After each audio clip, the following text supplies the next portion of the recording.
Kinabukasan ay flight na nila Cindy at Lennon pauwi ng Pilipinas. Pinaayos na pala nito sa secretary ang ticket nila at book agad sila. Nasa airport na sila sa mga oras na yon. Tahimik lang silang dalawa habang naghihintay ng boarding. Magkahawak kamay sila habang nakaupo sa waiting area. Tila malalim ang iniisip ni Lennon. Malamang iniisip nitong kahihinat na nila pag-uwi nila ng Pilipinas. "Habi, what are you thinking?" Tumingin ito sa kanya at pinisil ang kamay niya. "I'm thinking about us. Hindi mawala sa isip ko na mag-alala pag-uwi natin. Basta wifey, kung ano man ang mangyari sa atin, please know na mahal kita at ipaglalaban kong pag-ibig ko sa'yo. Nagkamali man ako pero pinagsisisihan ko na yon. At ito na nga malamang ang kabayaran ng pagkakasala ko. Nasira ko ang tiwala at respeto ng mga magulang mo sa akin." Malungkot na sambit ni Lennon. Kinaplos niyang mukha ng asawa at hinalikan ito sa labi. Tila wala din siyang masabi. Speechless din siya. Sana lang ay humupa ng galit ng mommy niya at mapatawad na si Lennon. Hindi naman masisisi ang mommy niya na gano'n na lang ang reaksyon nang nalaman na nagkamabutihan na ulit sila ni Lennon. Ang kapakanan niya lang ang inaalala nito. Pero naintindihan niya din ang damdamin ni Lennon. Oo nga't nagkasala ito pero wala na ba itong karapatang magbago? Hindi na ba pwedeng bigyan ito ng pangalawang pagkakataon? Siguro nga nabubulagan lang siya sa kanyang pagmamahal ayon sa mommy niya. Pero anong magagawa niya? Mahal niya si Lennon. Nagmamahalan sila. Natigil lang ang pag-iisip niya ng tinawag ng flight number nila. Time for boarding na. Tumayo sila ni Lennon at magkahawak kamay na pumila sa boarding area. Wala pa din silang inika na dalawa. "Did you enjoy our vacation, wifey?" Out of nowhere na naitanong ni Lennon sa kanya. Malamang ay nabibingi na din ito sa katahimikan nilang dalawa. "Yes, hubby. I really enjoyed it. Thank you for making me special during our vacation." Niyakap niyang asawa sa bewang. Ang sarap ng feeling na magkadikit ang kanilang mga katawan. Pakiramdam niya ay safe siya sa bisig ng asawa. Kung matapos ng lahat ng problemang ito, promise ko sa'yo, uulitin natin ulit yon. Magbabakasyon tayo saan mo man gusto. "Promise?" Nakangiting tanong niya sa asawa at tinaas pang kamay na parang nanunumpa. "Promise." Sagot naman ni Lennon sa kanya sabay din taas ng kamay saka nagngitian silang dalawa. Hay, sana ganito na lang sila kasaya. Sana wala ng problema. Nakasakay na sila ng eroplano, nasa business class sila, kaya magiging komportable ang flight nila. "Sleep, wifey. I know na pagod ka na sa bakasyon natin at sa kakaisip. Let your body and mind rest." Sinunod naman niya ang asawa. Nginitian niya na muna ito bago ipinikit ang mga mata. Ngumiti din ito sa kanya pero malungkot ang mga mata nito. Pinikit na niya ang mga mata at tuluyan na nga siyang nakatulog dahil na rin siya pagod. Nagising si Cindy nang maramdaman ng mahinang tapik sa mukha niya. Ninulat niyang mga mata. Si Lennon yun. Ginigising na siya. Nakalanding na pala sila ng Pilipinas. Magkahawak kamay ulit silang bumaba ng eroplano. "Nagpasundo ako sa driver ko, wifey. Ihahatid kita sa inyo para makausap ko na si tita at tito tungkol sa atin." Tumango lang siya bilang pagsang-ayon. Habang nasa arrival na sila at naghihintay sa driver ni Lennon ay nagulat siya nang biglang sumulpot ang mommy niya sa harap nila. "Mom?" Gulat na sambit niya. May kasama itong 3 bodyguard. Galit na galit ang mukha nito nang makita silang magkasama ni Lennon. "Let's go home, Cindy." Maikling sambit ng mommy niya na habang nakatingin sa kanya. Hindi nito pinapansin si Lennon. "Mom, kasama ko po si Lennon." "So what? Wala akong kilalang Lennon." "Tita Estrella, good morning." Hindi na natapos ni Lennon ang sasabihin nang biglang dumapo ang palad ng mommy niya sa mukha ng asawa. Nagulat siya sa ginawa ng mommy niya. Lalapitan niya sana si Lennon pero hinawakan siya ng 2 bodyguard. Ngayon lang ito naging bayolente. Kailanman hindi niya ito nakitaan ng ganong kasobrang galit. Napakarigal at mahinhin ng mommy niya. "How dare you to go near to my daughter again, Lennon? Hindi pa ba klaro sa'yo na ayaw ko na magkaroon ka ng kaugnayan sa anak ko?" Sigaw nito sa mukha ni Lennon, habang hawak pa din ang nasampal na pisngi. Hindi rin ito inaasahan ng sasampalin ng mommy niya.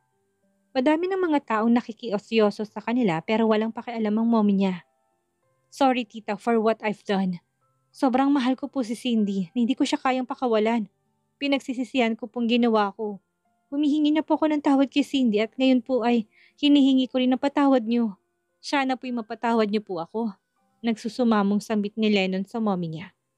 No, hindi kita mapapatawad. Mommy, nagmamahalan kami ni Lennon. Bakit hindi mo na lang kami pabayaang magmahalan? Umiiyak na sambit niya. Nasasaktan siya para kay Lennon sa pangmamaliit ng mommy niya sa asawa. Tapos ano? Sasaktan ka lang niya ulit? Hindi kita pinalaki at inalagaan para lang saktan ng ibang tao. You deserve someone better, Cindy. Mommy, Lennon and I got married. Asawa ko na po siya, kaya wala na po kayo magagawa. Nagsipaglaglagan ng mga luha niya, natigilan ng mommy niya sa narinig mula sa kanya. What did you say? Nagpakasal kayo nang hindi namin nalalaman? Look how ungrateful and disrespectful you are. Tita Estrella, wala pong kasalanan si Cindy. Ako po nagaya sa kanya na magpakasal kami. I thought so. Nagiging matigas ng ulo ng anak ko dahil sa'yo. Sinusuway niya na ako. Simula ngayon, hindi mo na makikita ang anak ko. Sabihin mo kay Kevin, alisin na kami sa korporasyon. Wala akong pakialam. Pinuputol ko na kung anumang ugnayan ng pamilya namin sa pamilya niyo. Ipasok na si Cindy sa sakyan. Utos ng mommy niya sa mga bodyguard. Mom, you can't do this to us. I love Lennon. We love each other. Umiyak na pakiusap niya sa mommy niya. Wifey, sundin mo na lang muna ang mommy mo. Gagawa ko to ng paraan. Pupuntahan kita sa inyo, promise. Sambit na pangako ni Lennon sa kanya. Tila natauhan din siya at hindi na nakipagmatigasan pa sa mga bodyguard. Muli niyang tiningnan si Lennon na nakatingin din sa kanya. Nagtama ang kanilang mga mata bago siya pumasok ng sasakyan. Magiging mahinahon siya. Pangahawakan niyang promise ng asawang aayusin ito. Hihintayin niyang araw na yon. Magkatabi sila ng mommy sa passenger seat ng sasakyan. Wala silang inikan habang sa biyahe pa uwi sa bahay nila. Give me your cellphone. Sambit nito sa kanya. Wala sa loob na ibinigay niya naman yon. Nakaileno ng utak niya. Pagkatanggap nito ng phone ay ibinigay kagad yon sa guard. From now on, you are not allowed to use your cellphone. Hindi ka na rin pwedeng lumabas ng bahay hanggang sa matuto ka sa kasalanan mo. Ngayon niya lang napagtanto ang mga sinabi ng mommy niya.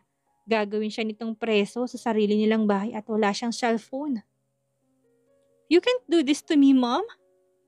That's what you get for being a disrespectful daughter. Sigaw ni mommy sa akin. Hindi na ako nakipagsagutan pa, baka lalo itong magalit sa kanya. Hihintay niya na lang si Lennon na ayusin ang problema nila. May tiwala siya sa asawa. Gagawan to ng paraan ni Lennon. Tahimik siyang umiiyak habang nasa biyahe. Naiwan nakatulala si Lennon sa airport. Umalis na si Cindy at ang mami nito. Hindi niya akalain na masasampal siya ni Tita Estrella sa laki ng galit nito sa kanya. Ito nang kinatatakot niya na muling makaharap ang mami ni Cindy. Dati hindi naman siya takot dito eh. Close pa nga sila. Malambing si Tita Estrella sa kanya pero simula nang saktan niya si Cindy ay nagalit na rin ito sa kanya. At mas malala pa itong magalit kaysa kay Cindy at eto na nga. Kinuha na si Cindy ng pamilya nito. Ang pinangangambahan niya kanina pa na ilayo silang dalawa. Hindi akalain na pagkalapag nila ng eroplano ay nakaabang na kaagad si Tita Estrella sa kanila. Hanggang ngayon ay masakit pa rin ang panga niya. Marahang hinimas niya yun. May mga mangilan-ngilan pa din na nakiosyoso sa kanya sa airport kahit pa umalis na si Cindy. Sir, okay ka lang? Pukaw ng driver niya sa kanya. Okay lang kuya Nat. Sambit niya sa driver, wala din tong nagawa kanina dahil may kasamang 3 malalaking bodyguard si Tita Estrella. Ayaw niya din na magkaroon ng kaguluhan sa kanila doon mismo sa airport. Mas gusto niyang mahinahon na pag-usapan na lang sana. Tara na po, medyo marami na kasing mga chismosa sa paligid. Wika ni Kuya Nat, ngayon niya lang napansin madami na rin palang nag-video at nag-picture sa kanila. Hindi na siya magtataka kung trending siya sa social media kinabukasan. Nagpatiuno na ito sa paglalakad, sumunod naman siya dito. Sinundan niya ang driver papunta sa parking. Sir, okay ka lang po ba? Mukhang galit na galit si Ma'am Estrella sa'yo at nakuha kayong saktan. Hindi ko akalain na may ganun siyang ugali. Dati naman mabait siya sa'yo, hindi ba sir? Okay lang, Nat. Deserve ko naman yun. Nasaktan ko si Cindy dati pero nagkaayos na kami. Hindi lang matanggap ni Tita Estrella. Malungkot na sabi niya. Hindi na nagtanong pa ang driver niya. Ayaw niya din namang magkwento. Lalo niya lang maalalang masasakit na nangyari kani-kanina lang.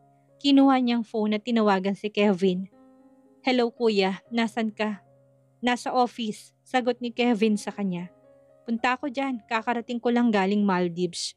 Andito pa ako sa airport. Didiretso na kami dyan. Kasama mo si Cindy umuwi? Oo, pero sinundo na siya ng mommy niya dito sa airport at pilit siyang pinapasamang umuwi. Galit na galit si Tita Estrella. What? Mamaya na tayo mag-usap. Papunta na ako dyan. Pagkapatay niya ng telepono ay hinimas niya ang pisngi. Masakit pa din yun pero mas masakit ang puso niya. Parang namasa ang mata niya. Gustong tumulo ng luha niya pero pinipigilan niya yun. Kuya Nat, diretso tayo sa opisina. Utos niya sa driver. Nasa likod lang siya nakaupo na parang nauubos ang lakas niya.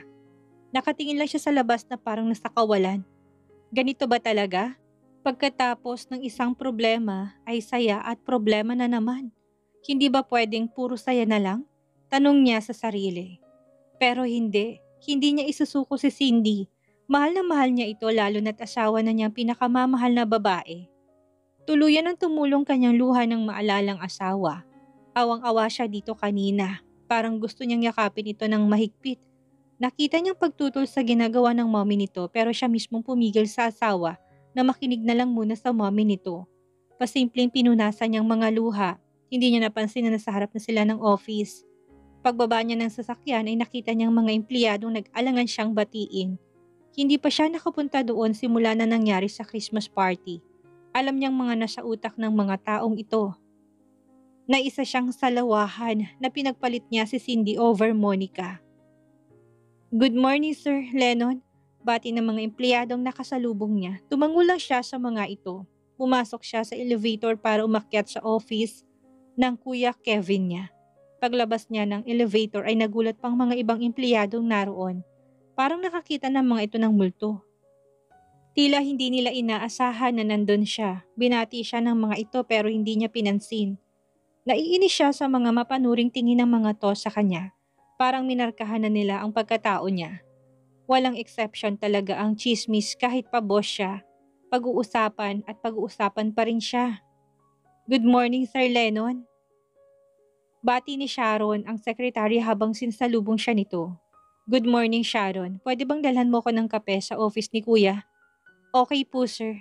Yun lang at umalis na ito para ipagtimpla siya ng kape. Parang maiwas din ito sa kanya. Nandun na pala si Ate Teresa. Ang pinalitan ni Monica pansamantala habang naka-maternity leave ito. Malamang ay nakarating na din dito ang chismis. Ito ang number 1 na chismosa at tagahatid ng chismis kay Kevin. Good morning, Sir Lennon. Kamusta ka na po? Bati ni Teresa nang makita siya. Okay naman, Ate Teresa. Kamusta ang baby mo? Tapos na ba ang leave mo? Okay naman si baby, sir. Kailangan ko nang pumasok kasi wala na secretary si Sir Kevin eh. Wala na si Monica. Tuloy-tuloy na salita nito. Natigilan lang ito nang ma-realize na binanggit nito ang pangalan ni Monica. Ay, sorry sir. Nakalimutan ko. Hindi ko sinasadya na mabanggit ang pangalan ni Monica. Muli na naman sana nitong babanggit itong pangalan ni. Pero pinutol niya yon. It's okay, Ate Teresa. Pagkasabi niya ay pumasok na siya sa office ni Kevin. Napabuntong hininga na lang siya. Napaka-awkward ng opisina simula nang pumasok siya. Alam niya na nasa kanyang atensyon ng lahat. Madami na rin kasi ang naging kaibigan si Monica dito sa opisina. Ang iba ay malamang kampi kay Monica. Ang iba naman ay naawa kay Cindy. Siya ang sinisisi ng lahat kung bakit nangyari yon. Hindi na siya nag-abalang kumatok pagpasok ng office ni Kevin. Ang gusto niya lang ay mawala sa mga mapanuring tingin ng mga empleyado nila. Nagulat siya sa nakita. Si Juliana nakakandong sa kuya niya habang nakaupo ito sa sofa. Parang may plano pang dalawa na gagawin. Ew! Biglang sigaw niya. Nagulat din ang dalawa sa pagpasok niya. Don't you know how to knock? Galit na sigaw ni Kevin sa kanya. Mukhang hindi pa naman nag-uumpisa ang mga to. Kompleto pa naman ang mga damit nila. Patawa-tawa lang si Juliana habang kumawala sa pagkakahandong kay Kevin at umayos ng upo sa sofa. Bakit nandito ka? Galit na tanong ni Kevin sa kanya. Hindi ba tumawag ako na pupunta ako? Tumayo si Kevin at lumipat ng upuan. Umupo ito sa swivel chair. Tumayo din si Juliana at lumapit sa kanya at nagbeso. How are you, little bro? Kamustang bakasyon mo? Oh, what happened to your cheek? May sumampal ba sa'yo? Nag-aalalang tanong ni Juliana sa kanya sa kahinawakan ng pisngi niya. Nakita niya nagulat din si Kevin nang marinig ang sinabi ni Juliana. May sumampal sa'yo? Tanong nito sa kanya. Si Tita Estrella. Inabangan kami ni Cindy sa airport at sinampal ako at dinala si Cindy pa uwi. Oh, tanging sambit ni Juliana. Iginiya siya nito paupo na sofa at tumabi sa kanya. Bakit? Anong nangyari? Nalaman niya na magkasama kami sa Maldives. Nagbakasyon kaya nagalit siya. Malaki talagang galit ni Tita Estrella sa'yo. Hindi ko lubos maisip na magagawa niya yan sa'yo. Samantalang napaka-sweet naman ng tita sa'yo dati. Wika ni Juliana. Sobrang nasaktan siya dahil sa nagawa ko sa nag-iisang anak niya. Napatawad na ako ni Cindy pero siya hindi pa. Ganun talagang mga nanay, Lennon. Napagdaanan din namin ni Juliana yan. Matagal din ako napatawad ng Mom Isabel dahil sa nagawa ko kay Juliana. Sambit ni Kevin. Nagkatinginan pang magjowa. Inalalang mga nangyari sa kanila noon. I know the feeling kasi parehas kaming nag-iisang anak. Marahil ay ganun din si Tita Estrella. Pinoprotektahan niya lang si Cindy na hindi na ulit masaktan. Pero bakit hindi niya na lang kami pabayaan na magmahalan? Lalo na ngayong kasal na kami ni Cindy. What? Sabay na tanong na magjowa, napatayo pang mga to. Yes, we got married in Maldives at lalong ikinagalit ni Tita Estrella yun. And she said she will cut ties between our family and our business. Kinakabahan siya nang banggitin yun kay Kevin. Ikakagalit nito yun lalo na't maapektuhan ang negosyo nila. Hindi ka na naman nag-isip, Lennon. Paano ngayon yan? Galit na ang kuya Kevin niya. Kahit papaano ay importante din ang pamilya ni Cindy sa mga negosyo nila. Malaking kawalan yon para sa kanila. I will talk to Tito Larry about this, sambit ni Kevin. Dumating na sila Cindy sa bahay nila. Nakita niyang nag-aabang ng daddy niya sa terasa. Bigla siyang naiyak nang makita ang ekspresyon ng daddy niyang naaawa sa kanya. Dad! Sigaw niya habang tumatakbo sa daddy niya sa kayumakap. Sinalubong naman siya nito ng yakap. Shh! Don't cry, sweetheart. What did you do this time, Estrella? Galit na baling ni Larry sa asawa. What? I'm just saving my daughter to that womanizer. Pwede bang hayaan mo ng anak mo? Malaki na siya at kaya niya ng sarili niya. Sambit ng daddy niya habang hinahaplos ang buhok niya. Hindi pa din siya tumitigil sa kakaiyak. No, hindi ko kayang makitang anak ko na nasasaktan ulit. Kung kaya mo yon, pwes ako hindi. I'm cutting ties with the Falcon. We will withdraw our partnership to them. We can't do that. Mamumulubi tayo. Galit na sambit ng asawa niya. Bigla-bigla itong nagdedesisyon na hindi siya kinukonsulta. Baka nakakalimutan mo, Larry, na mayaman ang pamilya ko. Hindi tayo mamumulubi. Pamilya mo yun. Hindi tayo pwedeng dumepende sa kanila. I've worked so hard for this family. Hindi ko pwedeng bitawan yun ng ganun-ganun lang. Kung ayaw mo, bahala ka. Aalis kami ng anak ko. Dadalhin ko siya sa Amerika para mailayo sa Lennon na yon. Mom, hindi ako sasama sa'yo. Hayaan mo na kami ni Lennon. Asawa ko na siya. What? What did you say, sweetheart? Bulat na tanong ng daddy niya sa kanya. Lennon and I got married in Maldives, Dad. But why did you do that? Hindi mo lang kayo nagpaalam sa amin. Tila nasaktan ng daddy niya sa nalaman mula sa kanya. That's the reason na ayaw ko na siyang makipagkita sa Lennon na yon. Nagiging swail na siya nang dahil sa lintik na pagmamahal na yan. Sorry, Dad. It was just unplanned. Pero yun ang nararamdaman namin sa isa't isa. Kung ipapaalam pa namin sa inyo ay baka hindi pa kami makakasal. Exactly. Hindi talaga ako papayag na magpakasal ka sa Lennon na yon. Galit na sabi ng mommy niya. Will you shut up, Estrella? Sigaw ni Larry sa asawa niya. Anak, nasaktan man ako dahil pinangunahan niyo ang desisyon namin. Pero nandiyan na yan, harapin na lang natin. Ipapatawag ko ang mga Falcon. Kailangan nating mag-usap sa pamilya. Hindi. Hindi ako makakapayag. Huwag mo nang ipakasal ang anak ko sa Lennon na yon. Kasal na nga sila, Estrella. Madali kong nagawa ng paraan na masawalang bisang kasal nila. Pero ayaw ko silang maikasal dito sa Pilipinas. Hindi akong palo dito pamilya sa pamilyang ito. Ako masusunod. Galit sa sigaw ng daddy niya sa kabinalingan siya. Anak, magpahinga ka na. Baka pagod ka na sa biyahe. Ako nang bahala. Hinaplos nitong pisngi at pinahid ang mga luhang nagsipaglaglagan sa kanyang mga mata. "Thanks, Dad!" Muli niyang niyakap ang ama saka naglakad papunta sa kwarto niya. Pagpasok niya ng kwarto ay padapa siyang humiga sa kama. Pagod na pagod siya. Pagod ang katawan niya pero mas pagod ang utak niya. Naalala niyang pagsampal ng mommy niya kay Lennon. Naawa siya sa asawa niya pero wala siyang nagawa. Ni hindi niya man lang naipagtanggol ang asawa sa mommy niya. Mabuti na lang at kahit papano kakampi niya ang daddy niya. Nabawasan ang alalahanin niya. Gusto niya na sanang tawagan ng mga kaibigang si Patrick at Almaro pero wala siyang cellphone. Kinuha ng mommy niya at grounded siya. Hindi na siya papayagan itong lumabas ng bahay. Nabanggit pa nito na dadalhin siya ng mommy niya sa Amerika. Hindi siya papayag. Mamamatay na muna siya bago umalis ng Pilipinas. Nasa library si Larry pagkatapos ni Cindy umakyat sa kwarto ay tinalikuran na din niya si Estrella at pumasok sa kwarto nila. Siguradong hindi siya papansinin nito kaya hayaan niya na munang humupa. Ang galit ng asawa, kumuha siya ng wine at nagsalin sa kanyang kupita. Palakad-lakad siya habang nag-iisip. Hindi niya lang ipinahalata kay Cindy at Estrella na kanina pero dismayado siya nang malamang nagpakasal na si Lennon at Cindy sa Maldives. Kahit pa siyang nagpapunta doon kay Lennon ay wala sa usapan nilang pakakasalan niya ang anak doon. Parang tinrider siya nito. Kahit papani gusto pa rin niyang maayos na kasal para sa nag-iisa niyang anak. Galit na galit siya. Kinuha ang cellphone at tinawagan sa Lennon. "Hello, Tito Larry. Let's meet at my office now." Yun lang ang sinabi niya at pinatayan ito ng telepono. Tinignan niya ang oras, 8:00 na ng gabi. Tamang-tama ang plano niyang gagawin. Kinuha niya ulit ang telepono saka may tinawagan. Nang matapos niyang kausapin yun ay saka siya lumabas ng bahay. Pupunta siya sa office para makipagkita kay Lennon. Dapat mauna siya doon. Nang dumating siya saka din dumating ang kinausap niyang tao. "Hintayin niyo siya dyan. Pagdating nga, piringon niyo sa mata at iakyat sa rooftop." Utos niya sa mga tauhan niya saka siya umakyat sa rooftop. Pagkakit niya nakatayo lang siya doon habang hinihintay ang pagdating ni Lennon. Nakatingin siya sa ilaw ng kabuuan ng Manila. Iniisip pa niya sinabi ni Estrella sa kanya. Totoo namang hindi silang maghihirap kung kumalas sila sa mga Falcon, pero pakiramdam niya masasayang lang mga pinaghirapan niya ng ilang taon. Pinaghirapan niyang posisyon kung saan sila ngayon. Kung mawawala man sila sa sirkulasyon dahil sa pagkalakas ng mga Falcon ay masakit yun para sa kanya. Hindi siya makakapayag doon pero ayaw niya rin ng ginawa ni Lennon na pambabaliwala sa kanya. Kailangan niya itong turuan ng leksyon.